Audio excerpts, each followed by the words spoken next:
Baik, Bismillahirrahmanirrahim. Siapakah Dajjal? Dajjal ini lahir di Samirah dan dia diberi nama Samiri karena lahir di Samirah. Nah, kenapa disebut Samiri? Karena lahir di Samirah. Dia lahir 100 tahun sebelum Nabi Musa diutus. Dan Allah Subhanahu wa taala memberikan kelebihan kepadanya. Pertama, dia diberikan umur panjang. Ya, yang zur umru ila yamsa ila akhir zaman. Ya, dia ditangguhkan ajalnya sampai akhir zaman. Yang kedua, dia memiliki kecerdasan di atas akal jenius rata-rata umat manusia. Jadi sejenius apapun umat manusia yang normal, dia 60 tahun di atasnya. Sehingga penemuan-penemuannya, kecanggihan berpikirnya, kedewasaannya jauh di atas manusia. Rata-rata manusia normal. Yang ketiga, dia memiliki kemampuan sihir yang luar biasa.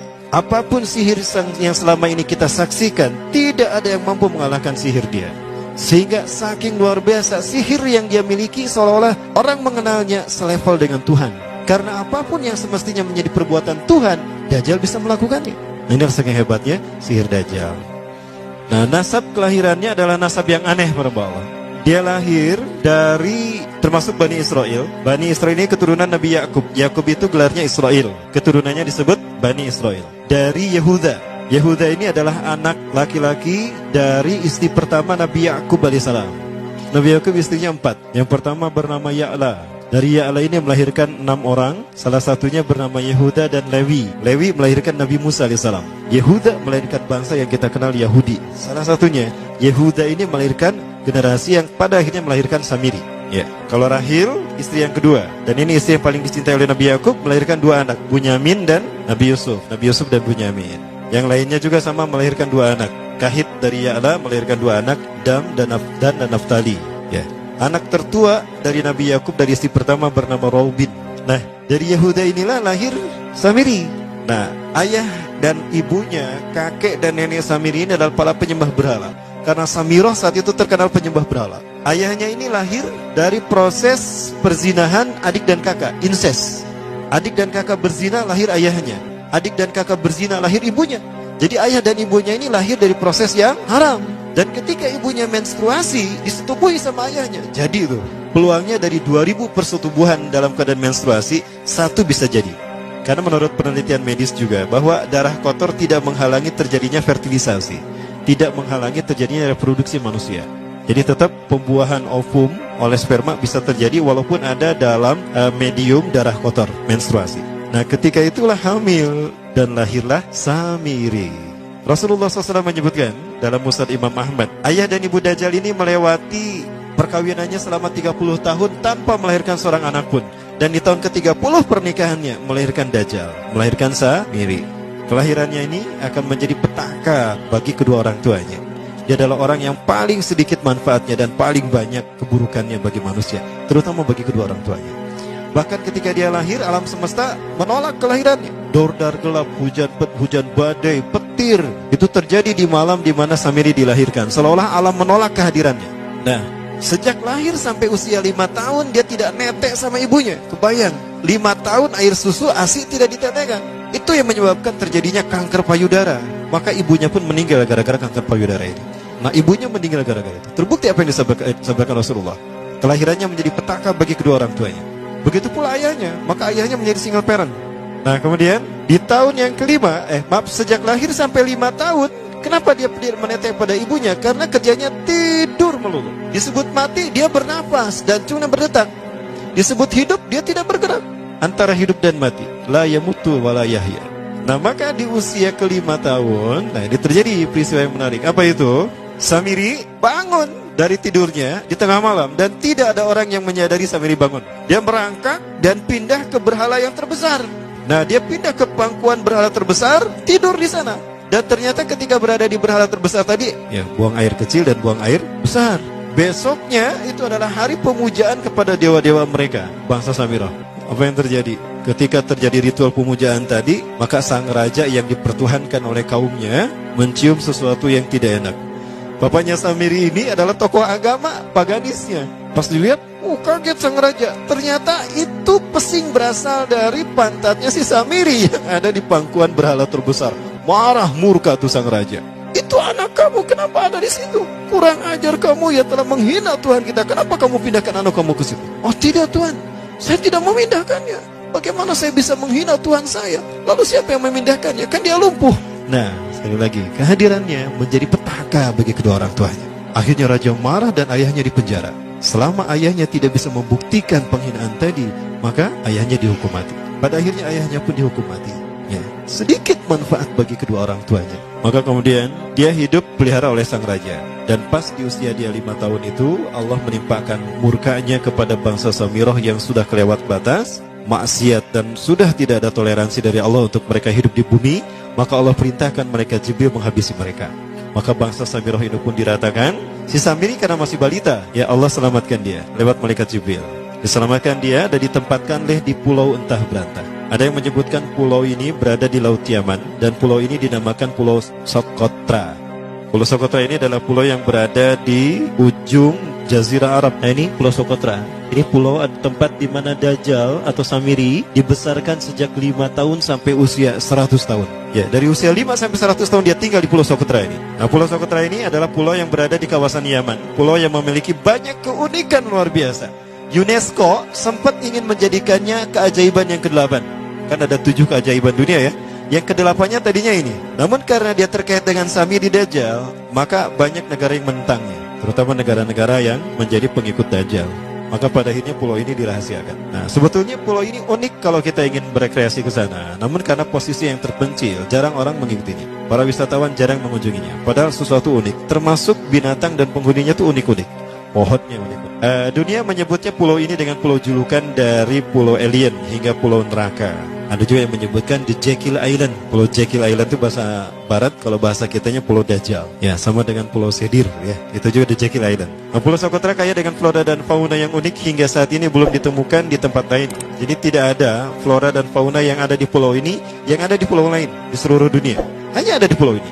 Makanya di pulau inilah Allah ciptakan satu binatang yang unik juga, yang disebut dengan jasasa. Jasasa, binatang jasasa itu artinya mata-mata. Tajassa yatajassu tajassusan wa jasasatan, artinya pemata-mata, spy. Binatang ini bertumbuh besar, dhahmatun kabirah tughatti jismaha asy-sya'r hatta la nastati' an nafariqa ayna wajhu wa ayna dubru. Tubuhnya besar, dipenuhi dengan bulu, sehingga saking penuhnya bulu kita tidak bisa membedakan mana dubur, mana wajah. Yang menghadap itulah wajah. Baik, karena itu pulau ini pernah dilesarkan sebagai salah satu dari 7 keajaiban dunia yang baru ya. Nah, baik, ini contohnya nih. Saya perlihatkan keajaiban dan keunikan. Ini adalah padang pasir di Pulau Socotra.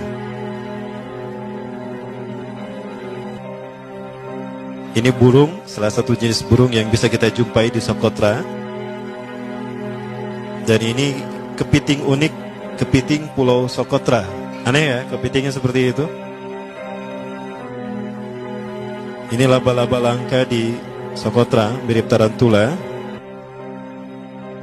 Dan ini pohon darah naga yang ada di Pulau Socotra juga. Nah, ini salah satu jenis pohon Dorstenia Socotra. Dan ini juga pohon yang lain, pohon Dendrosisaios Socotra. Ya, saya sebutkan lagi ya. Nah, ketika di pulau itu, sebelum bertemu dengan Nabi Musa, Samiri di pulau itu yang hanya tinggal dengan seekor binatang jasasa. Binatang jasasa ini memberikan beberapa hal kepada si Samiri ya. Allah Azza wa Jalla menciptakan binatang berbicara yang bernama jasasa. Dia di mana lahirnya, ajalnya, matinya sama dengan ajal Dajjal. Begitu pula muncul dan menghilangnya. Binatang inilah mengajarkan akidah tauhid kepada Samiri muda. Pelajaran ini kononnya ditulis oleh Jibril alaihissalam dalam bentuk panel-panel atau prasasti. Isi prasastinya panel 1 yang ditulisnya malaikat Jibril, panel 1 itu berisi kalimat la ilaha illallah, tidak ada Tuhan selain Allah. Ini dijelaskan oleh binatang jasasa. Yang kedua, panel kedua berkata Allahu wahid la syarikalah. Allah Maha Esa, tidak ada sekutu bagi Allah. Itu dijelaskan juga oleh binatang jasasa ini. Nah, binatang jasasa ini sekali lagi dia bertubuh besar. Kategorinya adalah kelasnya itu mamalia, genusnya mamalia. Cuma saya tidak tahu nama spesiesnya apa. Pada tahun 2017, akhir dari bulan Agustus di Filipina ditemukan binatang seperti ini. Ciri-ciri binatang ini nyaris sempurna seperti ciri-ciri binatang jasah yang disebutkan Rasulullah terkait dengan binatang yang memata-matai Dajjal. Tubuhnya penuh dengan bulu. Ini disebutkan dalam surat An-Naml ayat ke-82. Ya, binatang ini seperti ini dan dia tidak pernah jauh dari laut karena dia selalu ingin membasahi tubuhnya dan dia pun makan dari makanan ikan laut. Maka dia tidak pernah jauh dari pantai. Seperti ini. Nah, binatang inilah yang mengajarkan prasasti mengajarkan akidah tauhid kepada Samiri muda. Yang ketiga, engkau diurus oleh Jibril. Karena itu janganlah engkau mengkhianati janjimu dengan Allah. hanya engkau saja di pulau ini. Panel yang kelima, makanlah dan nikmatilah makanan dan minuman yang menjadi rizki dari Allah sesuai kehendakmu. Tidurlah sesukamu, tapi sembahlah Allah dalam berbagai keadaanmu dengan tasbih keesaan Allah kepadanya, yaitu dengan melaksanakan solat yang diwajibkan kepadamu. Allah lah sang raja, Allah yang Maha Esa. Dia tidak berayah dan tidak pula mempunyai anak. Allah Tuhan Tuhan yang maha besar dan maha agung. Dialah yang maha raja. Ada 7 panel. Panel yang ke-7 bercerita tentang Nabi Muhammad. Panel yang ke-6 itu bercerita tentang nabi-nabi. Dan khusus panel yang ke-7 cerita tentang Nabi Muhammad. Jadi Dajjal sudah tahu, Samiri sudah tahu bahwa akan diutus Nabi Muhammad di akhir zaman. Dan itu Nabi yang terbaik. Makanya dia iri. Nah, selesai panel ini disampaikan, maka binatang sejasasa berkata, wahai Samiri, saksikanlah aku telah menunaikan innani qad fa'altu ma umirtu min rabbi. Demi Allah, saksikan aku sudah menunaikan apa yang diperintahkan padaku, kata binatang jasasa. Maka sekarang adalah perintah terakhir, yaitu pertanyaan dariku untukmu. Hal tu'minu billah, apakah kau beriman pada Allah? Wa bima unzila ilaih, dan dari apa yang diturunkan kepada nabi-nabinya, kepada Jibril maksudnya. Famadal jawab ya Samiri, apa jawabanmu ya Samiri? Samiri tidak menjawabnya. Lama ditunggu-tunggu, Samiri tidak menjawabnya. Sehingga binatang ini pun pergi dengan menjerit, dengan jeritan yang membuat Samiri ini pekak telinganya. 2 kali lagi datang lagi kembali kepada Samiri dan berkata binatang jasasa, ya Samiri, famadal jawab? Hal tu'minu billah, in tu'minu billah fatakunu mu'minan a'jaba imanika ila yaumil qiyamah. Jika kau beriman kepada Allah, maka sungguh kau akan menjadi mukmin yang menakjubkan imannya. Inna ajalaka ukhirat ila akhir zaman. Sesungguhnya ajalmu ditangguhkan sampai akhir zaman. Jika kau beriman pada Allah, engkau akan menjadi mukmin yang menakjubkan. Fa in lam tu'min billah, tapi jika kau tidak beriman kepada Allah, wa bima unzila ilaih, dan apapun yang diturunkan pada Jibril, innaka minal mal'unina ila yaumil qiyamah, dan kau terkutuk sampai hari kiamat nanti. Tidak juga dijawab. Pergi lagi binatang jasasa tadi sambil memekikkan suara yang pekikan yang keras. Yang ketiga kali yang terakhir dia bertanya kembali. Dan apa jawaban Samiri? Hei jasasa binatang buruk rupa, lihat di pulau ini tidak ada siapapun kecuali engkau dan aku. Dan yakinilah kalau panel ini bukan tentang Allah yang di langit sana, tapi yang disebut Allah itu saya. Hei jasasa, akulah Allah itu. Oh, dia menjerit dengan jeritan yang makin keras. Sampai si Samiri pun menutup kedua telinganya. Sejak saat itulah binatang itu pergi dan berkata, Innaka dajjal, innaka dajjal, innaka dajjal. Engkau adalah pendusta, engkau adalah pendusta. Pendusta sampai hilang suaranya. Di saat itulah Samiri mendapatkan gelar Dajjal. Jadi siapa nama asli Dajjal? Samiri. Dajjal artinya Al-Kazab, pendusta, bukan singkatan. Baik, nah sejak saat itulah Samiri keluar dari pulau itu dan dia sudah menyandang gelar Dajjal, pendusta, karena dia mengaku Tuhan. Baik, Ibadillah, jangan salah, Dajjal kecerdasan yang mampu melakukan cloning dan mampu melakukan berbagai macam riset dan eksperimen. Hatta eksperimen yang mengilhami film Hook itu Dajjal bisa melakukan. Bahkan ketika orang membayangkan kendaraan tercanggih itu pesawat terbang, Dajjal sudah mampu membuat piring terbang dengan kecerdasannya. Ya. Rasulullah menyebutkan kendaraan Dajjal itu dia bisa terbang, kata Rasulullah. Dan kecepatan terbangnya 5 km per sekon. 1 detik 5 km. Hanya dengan berkedip-kedip dia berkeliling dunia. Ya. Kecepatan ini diambil dari hadis Rasulullah. Berapa kecepatannya Rasulullah ketika dia terbang di muka bumi? Ya, kendaraan yang dia gunakan itu kecepatan terbangnya seperti awan yang ditiup angin, kata Rasulullah. Dan awan rata-rata ditiup angin itu 5 km per sekon. Dan jarak dari satu telinga ke telinganya, artinya setengah diameter atau diameter kepalanya, keledai yang dia gunakan, Rasul menyebutnya keledai, itu arba'una zira, 40 hasta, 27 meter.